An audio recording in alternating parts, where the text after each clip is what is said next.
أَوَلَمْ يَتَفَكَّرُوا فِي أَنفُسِهِمْ مَا خَلَقَ اللَّهُ السَّمَاوَاتِ وَالْأَرْضَ وَمَا بَيْنَهُمَا إِلَّا بِالْحَقِّ وَأَجَلٍ مُّسَمًّى وَإِنَّ كَثِيرًا مِّنَ النَّاسِ بِلِقَاءِ رَبِّهِمْ لَكَافِرُونَ۔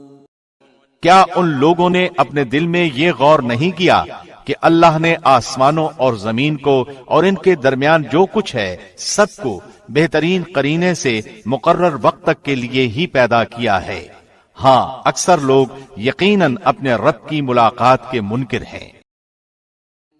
Do they not contemplate within themselves? Allah has not created the heavens and the earth and what is between them except in truth and for a specified term. And indeed, many of the people, in the matter of the meeting with their Lord, are disbelievers.